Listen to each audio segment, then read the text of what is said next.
This is Real Estate Ricky Show 373. Today, we're going to cover how one entrepreneur dug herself out of debt from being over-leveraged into a different strategy and how she paid down over $130,000 in debt and is now making super steady income with her real estate business. Now, if you don't know me, my name is Tony J. Robinson. I am one half of the Real Estate Ricky podcast, and welcome to the Real Estate Ricky Show, where every week, 3 times a week, we bring you the inspiration, motivation, and stories you need to hear to kickstart your investing journey. Now, on episode 370, we had Kieran talking about the pros and cons of Airbnb arbitrage. And today we're going to take that conversation one step further and talk about co-hosting, what that Airbnb strategy is, and what are the pros and cons and how it works and whether or not it makes sense for you. So Nicole, welcome to the show. Thank you so much, Tony. I'm super excited to be here today. I want by reading a question that you posted inside of the Ricky community, and then we can kind of dive into what's happened since then. But here's the question. It says, "Hey, Rickies, I'm in desperate need of some help here. I've been doing rental arbitrage for 1 year, making $1,500 to $2,000 per house over those first 6 to 8 months. But with the increase of supply in our market, we're now losing money, and the landlords are trying to increase rents even more, and they aren't even asking for market rates. We still have significant debt from each home because we use profits to open more properties. So what should we do? Option 1 is my partner wants to sell everything off and move on. We'll still owe about $80,000 between everything we put into these houses. Option 2, find a 3 to 4 unit home and use an FHA loan to rent out our other units. And if it's in a decent area, move the furniture there to convert it to an Airbnb or just use it as a long-term rental. And finally, option 3, which is use furniture from our properties for a staging company and then pay down as much debt as possible." So Nicole, appreciate the transparency there in that post, but I'd love to know what happened, like how'd you get to that point? And I guess what's happened since then? Absolutely. So that was in October 2021 when we started off with rental arbitrage. And as the post said, things were great for the first 6 to 8 months about. And in San Antonio, we had the market go from about a 68% occupancy to now it's around 54%.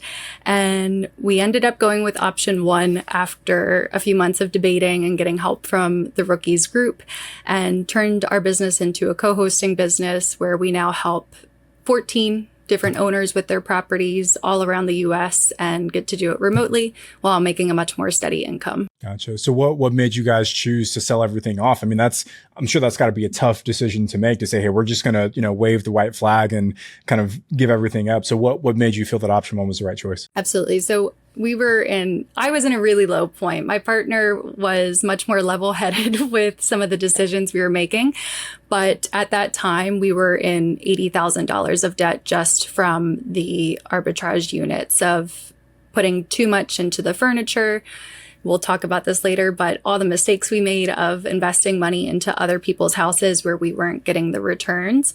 And we got to the point of noticing things weren't looking better in our particular market. And in our businesses in the past, we've been able to totally switch gears and put ourselves into a better position in just a year or 2 down the road. And that's what we ended up deciding to pursue more. Yeah. And, I love that you guys had the courage to kind of pull that trigger, because there are some people who see themselves kind of staring down this road of, we don't know what's going to happen next, or things don't look too great here, but they don't have the courage to kind of switch and pivot. So I'm happy to hear you guys felt that way.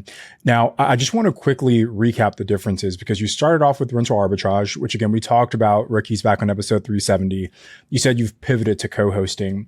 For folks that maybe aren't familiar with those phrases, what exactly is Airbnb arbitrage and how does that differ from co-hosting? Absolutely. So with arbitrage, we're working usually one-on-one with homeowners directly, and we are signing a regular lease. So a year lease is what we were typically doing. And we were in charge of the utilities. We had to have the rent in our business name. We did have it in our business name rather than our personal names. And we were responsible for any normal utilities or issues that would come up if you were a normal renter at a house. Versus with co-hosting, we help property owners now from a different aspect of, they have the utilities kept in their name.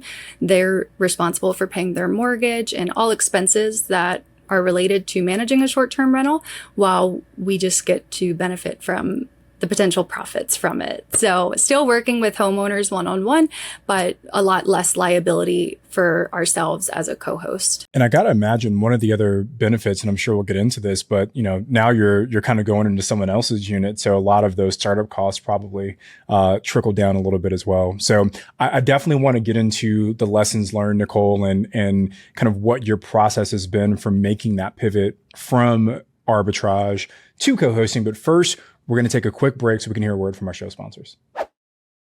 All right, we are back, and Nicole just kind of shared her journey of quickly scaling up as an Airbnb arbitrage business owner, that kind of not going according to plan and end up significantly in debt, and then having the courage to pivot to a different strategy. One of the first questions I want to ask here, Nicole, before we dive in, because I'm sure you've learned a lot of lessons as you've gone through this, and how do you kind of vet some of those co-host opportunities you're taking on? But before we get into that, just one question that I want to really drill down on is, you said that you were kind of in a dark place when all this was going on. Mentally, what even gives you the courage to say that I want to continue to invest in real estate? Because there are some people, and understandably so, who might experience that loss, that initial failure, and say, hey, real estate is just not for me at all. So what was going through your mind to kind of give you that courage to keep moving forward?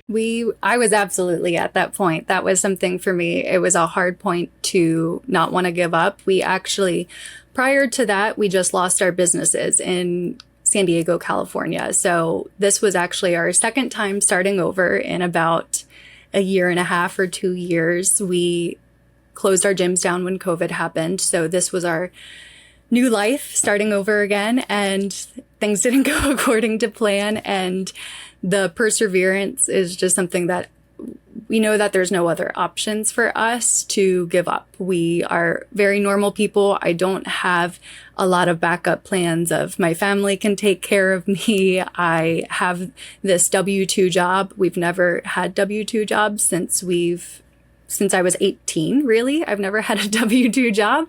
And it was just giving it one more shot kind of in real estate and seeing if I could find a different path, and ended up going into co-hosting and being an agent to see if this was hopefully the next win. And it's been so much better in just a year time than our first experience with arbitrage. I think there's an incredible lesson to learn in what you just shared, Nicole, because I think so many rookies who are listening have this misconception that the path to success is this linear journey, when it's not. It's there's peaks and there's valleys and there's ups and there's downs. And there are days when you question, like, man, is it even really worth it? Right. But you only fail when you stop going.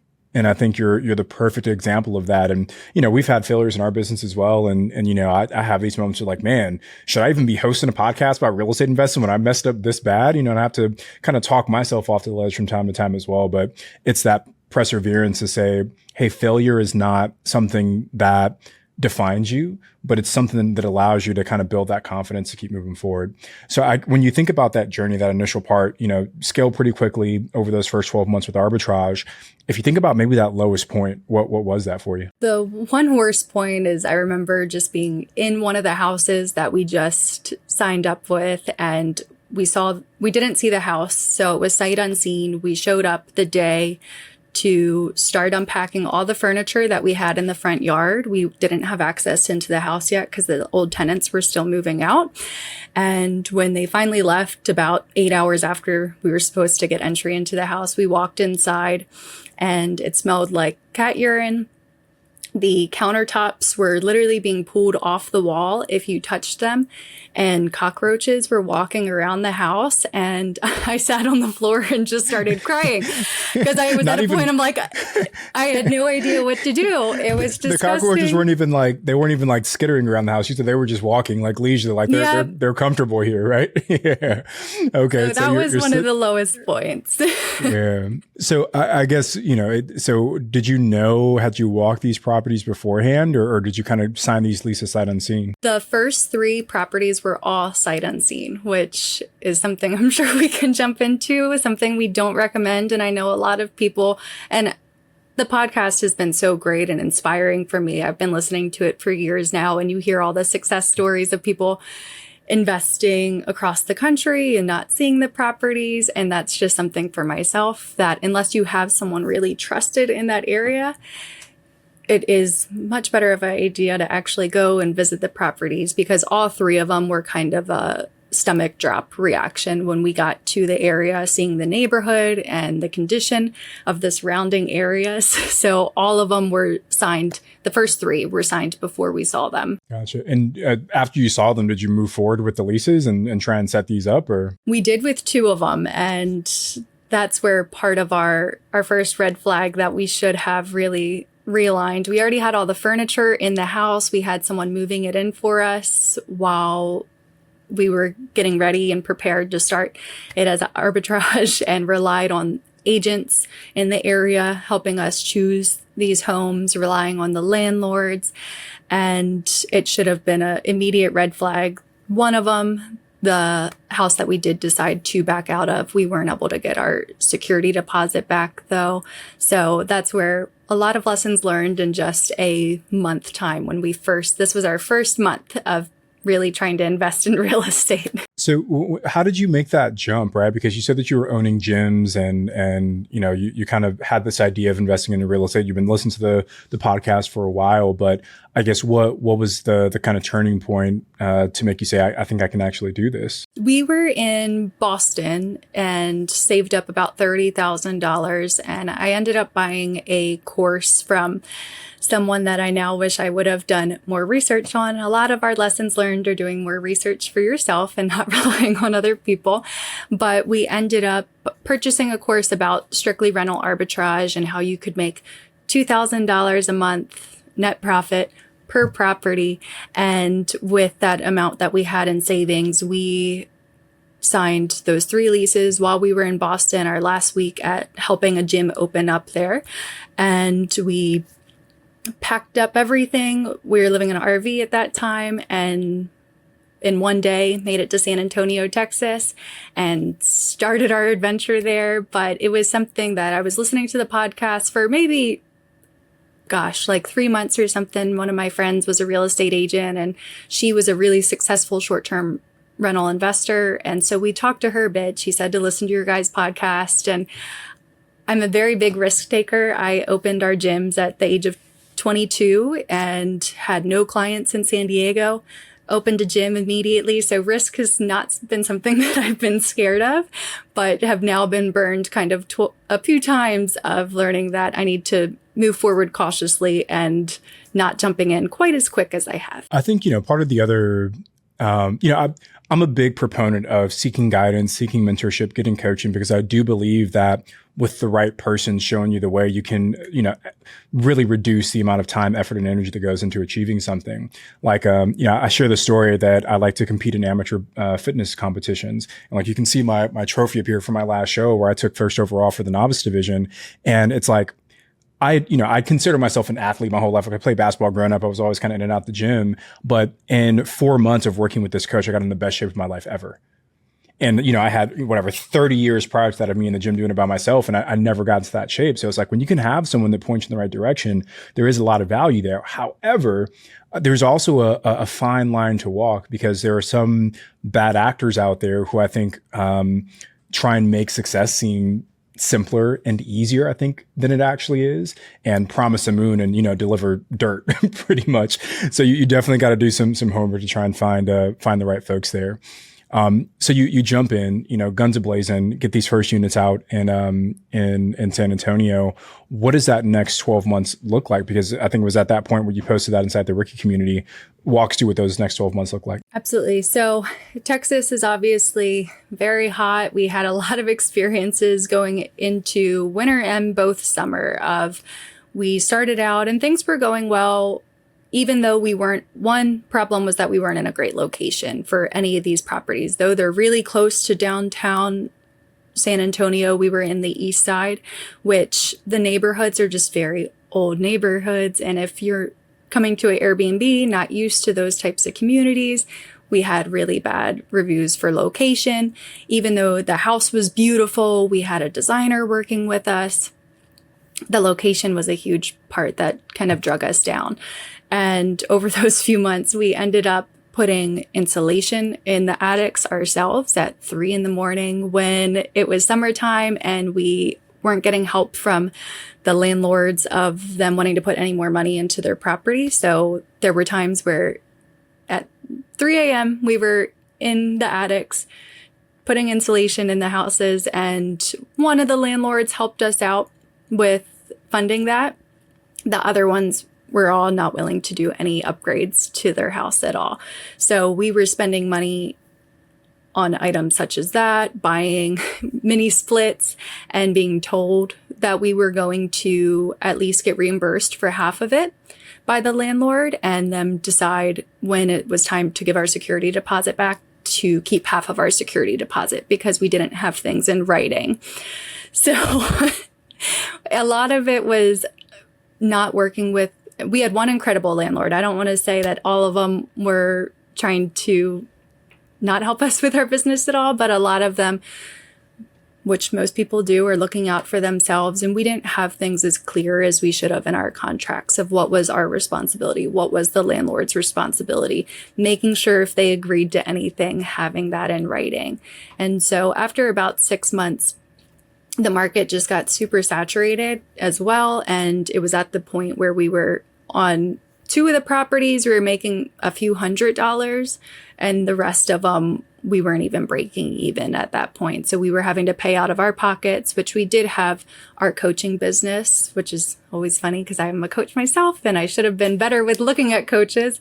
But we were at the point we started to be losing money every month and not be able to even afford to pay the cleaning fees because we were at the point we could barely pay anything for the extra supplies and all that. So when you think about lessons learned from this journey, and I guess I didn't ask this question, Nicole, how many arbitrage units did you stand up during those 12 months? We had 5. So we did 5 within pretty much 6 months time. Gotcha. Okay. So in 6 months, you guys got to 5. So when you think about those 5 properties you stood up, what are some of the big lessons learned? Like say you were to restart arbitrage all over again today, what would you do differently? Number one, of just doing your own due diligence. We, again, relied on the mentor that we were working with and even reaching out to him one-on-one and saying, do you think this is a good idea?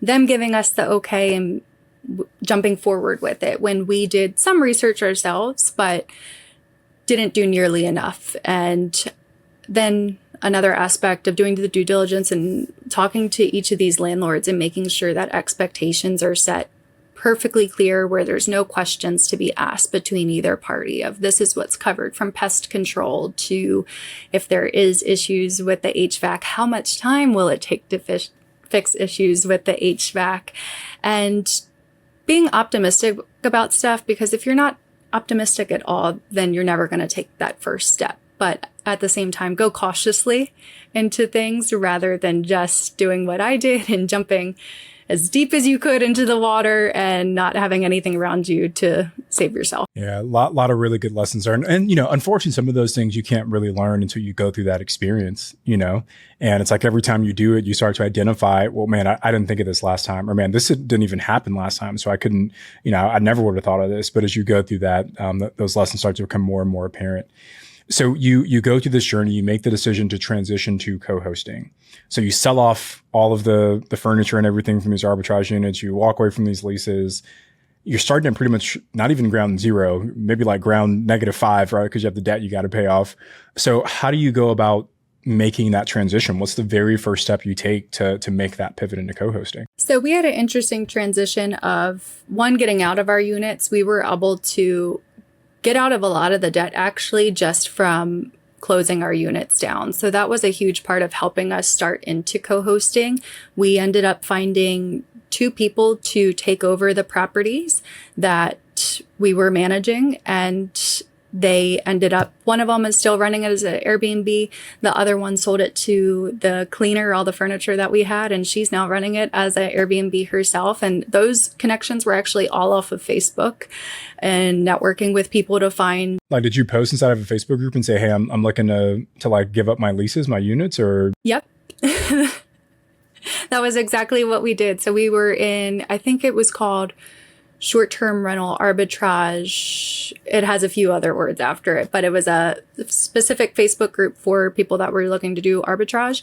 And I said, hey, things actually aren't going well for us. We're going to pivot into a different business?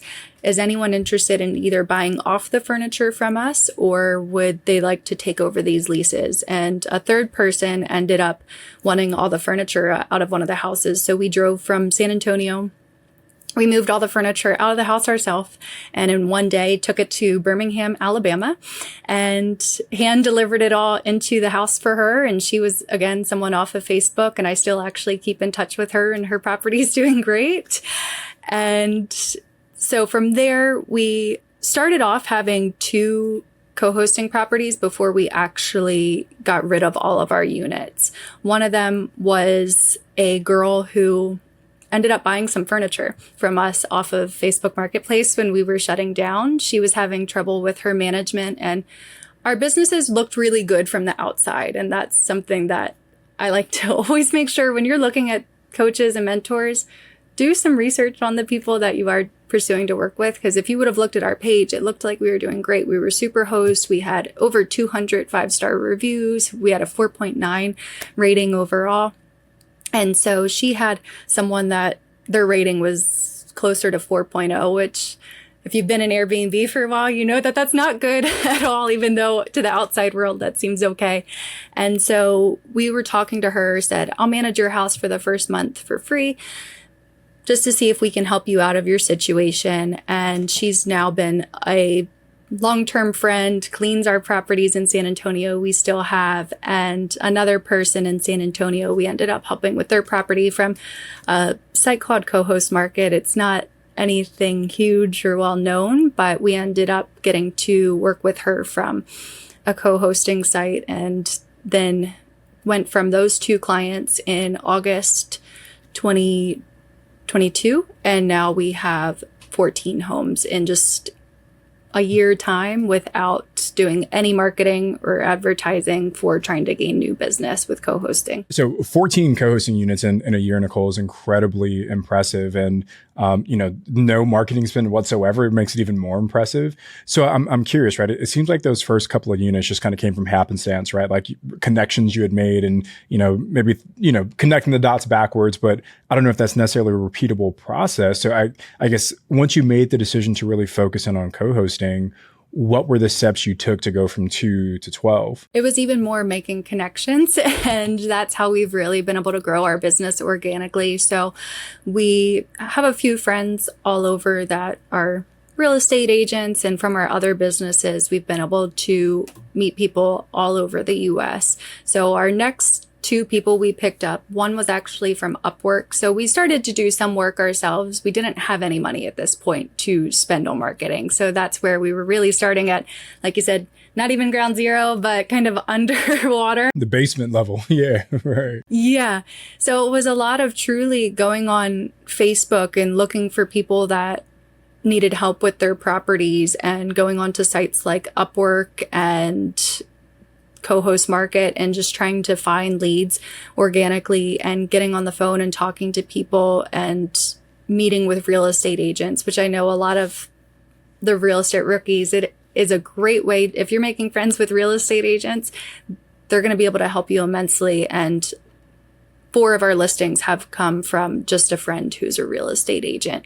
So making connections with people has been the number one thing. And it's just myself and my partner that run the business. So there's no team behind us to be making cold calls every day, but it's truthfully just trying to find people that are in need of help. And most of our clients already had a short-term rental when we started off, and it just wasn't doing well with their prior co-host or their prior management. Some of them were working with Vacasa and Evolve, and we were able to even find those leads of going onto Airbnb and seeing what markets are great markets to be co-host in, but are underperforming houses that are beautiful properties, but have not the greatest reviews. So we'd kind of look for properties 4 stars, which is sad, but 4 stars and under, and find the owner's contact information with some deep digging, just trying to not pay for anything. Because again, we didn't have the money,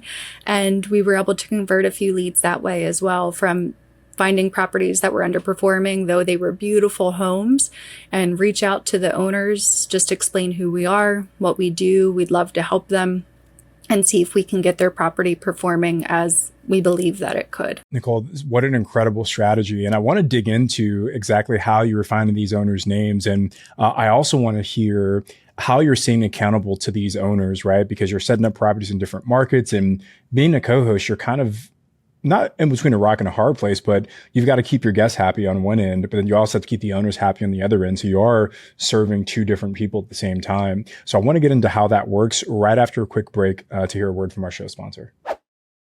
All right, Nicole. So we just talked through you kind of planted a little seed here that I want to dig into a little bit, but you said that part of your strategy for finding new leads for your co-hosting business was referrals from realtors, kind of working in different Facebook groups, the guerrilla marketing type things.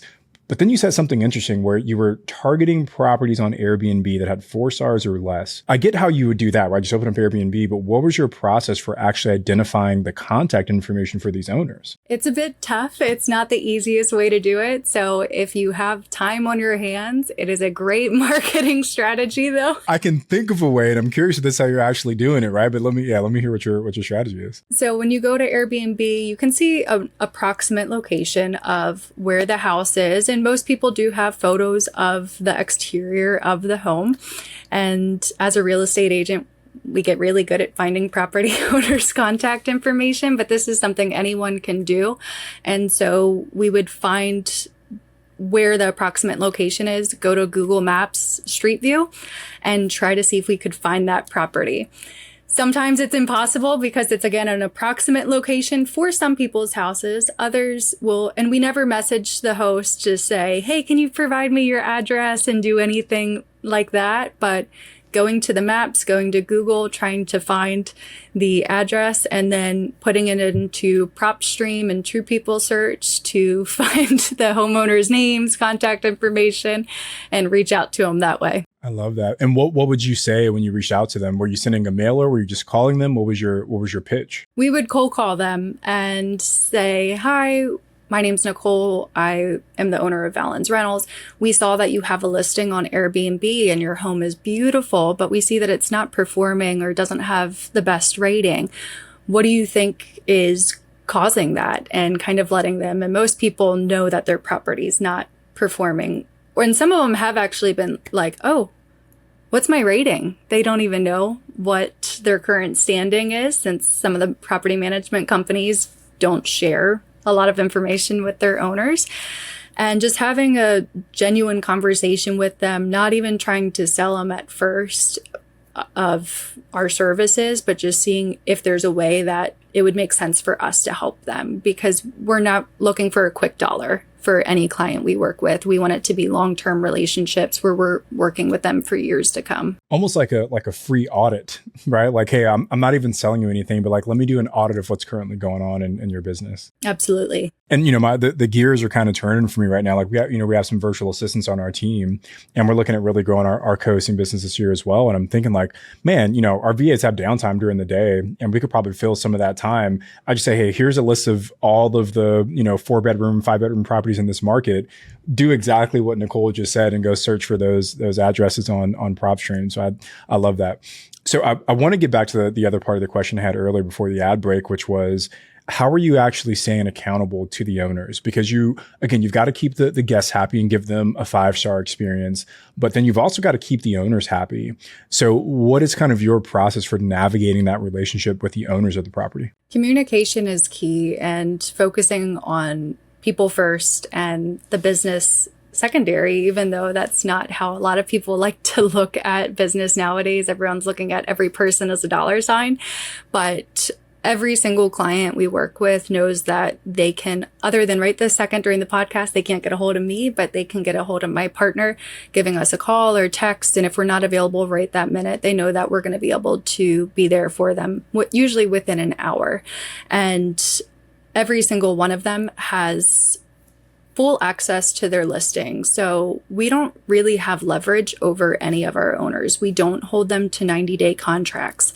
We don't make it where they don't own their property. So if they would want to switch from working with us, they can easily remove us as a co-host and start managing themselves, or have another co-host take over pretty much that day.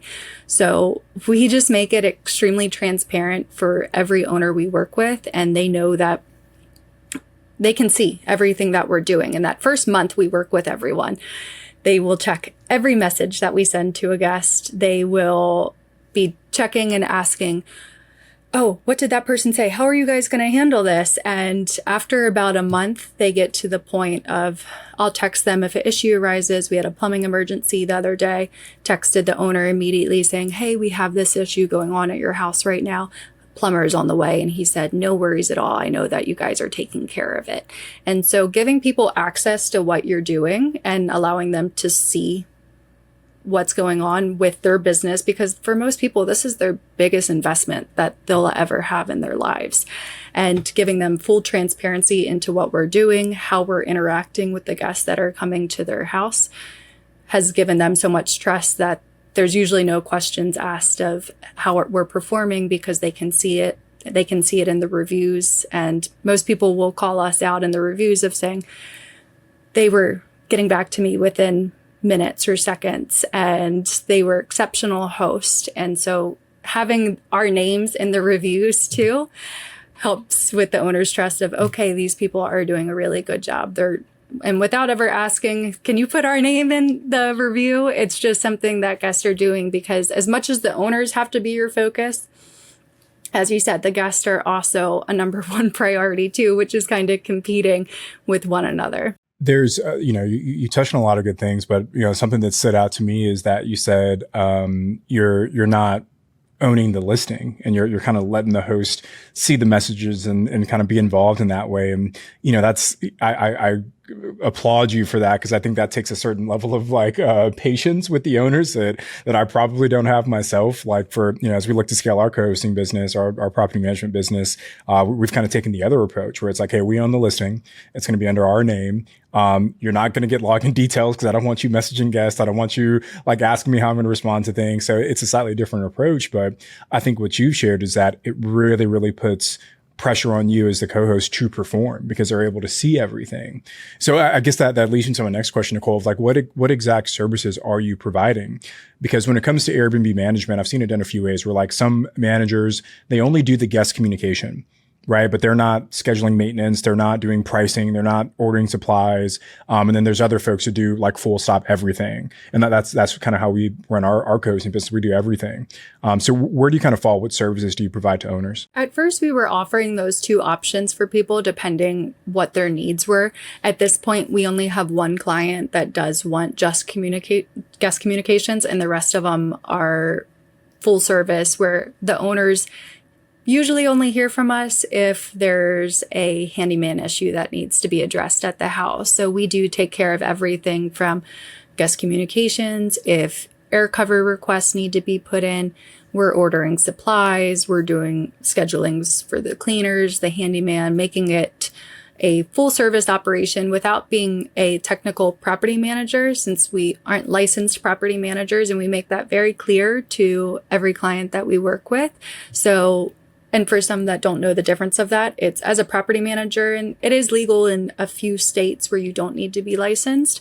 But for most states, you're not able to accept guest payments if you're not a legal property manager. So all of the payments that guests put in through Airbnb or Vrbo all get sent directly to every single owner that we're working with, where we just get a reimbursement at the end of the month.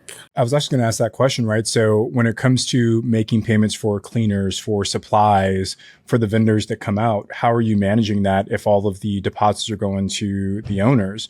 Are you sending the invoices to the owners, then letting them pay that? Are you fronting those costs and then just attaching that on the back end to your invoice? How are you managing these, because there's a lot of expenses on a monthly basis to keep an Airbnb running. Yes. And it can be, just to give people an example of the 12 houses that we're working with, it can be about $12,000 in random expenses from cleanings and handyman and supplies throughout the month.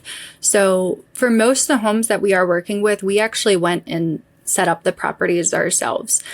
There's a few that we didn't do that with. So we got an initial payment from the owners for completely setting up their property. So we had that money saved and in reserves for those first initial cleanings and handyman expenses and supplies. Airbnb does now offer the ability to pay your co-host directly or pay your cleaners out of each booking. They took that service away for a few years, I believe it was, but we're about to transition to that now, to where we at least get our co-host payments directly from each booking. We're going to get the cleaning payments as well, so that we're not 12,000 under every month waiting for the owners to reimburse us. But most of them, we did have a reserve just from setting up their property for them.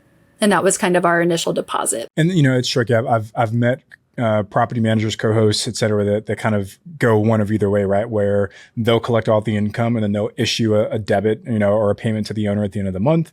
And obviously there's a little bit more bookkeeping involved with that. And, there's a little bit more onus on you as the property manager to kind of make sure everything's buttoned up. And then other people are like, hey, I don't want to deal with that headache of accepting payments on behalf of the owner. So I'm just going to invoice. And then the downside of that is like, you got to float some cash every month, or maybe you're chasing an owner down for an invoice, things like that. So, pros and cons to both. One of the other things I want to ask here is, you mentioned like the setup fee. What are some other things you've noticed or maybe you've recognized as important things to include in that co-hosting agreement? There's definitely a lot you want to make sure that you're covering for yourself. And again, going back to just setting expectations for if you're going to pursue rental arbitrage, having those expectations set in your contract.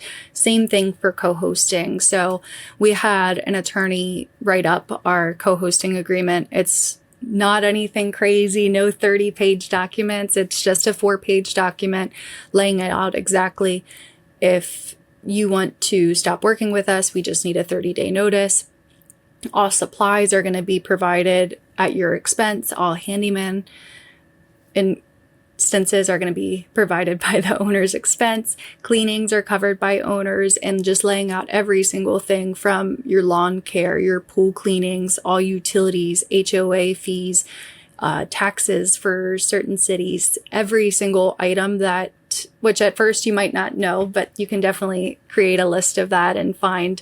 Even in Airbnb's community, you can see all the different things. If you're not familiar with running a short-term rental yet, there's a lot of things that go into it if you're helping try to full-time co-host for people. And every owner we work with, really, that's been a selling point for, at least from what we've seen, is they want nothing to do with their property other than to make money off of it. So that's been our approach of, we will take care of everything, from even if a guest would damage something at the property, we include that in the contract as well, of we're not responsible for any damage to the property, but we will help submit an air cover request, and making sure they talk to an attorney themselves and talk to their accountants and make sure that they've talked to their insurance broker and that they're covered.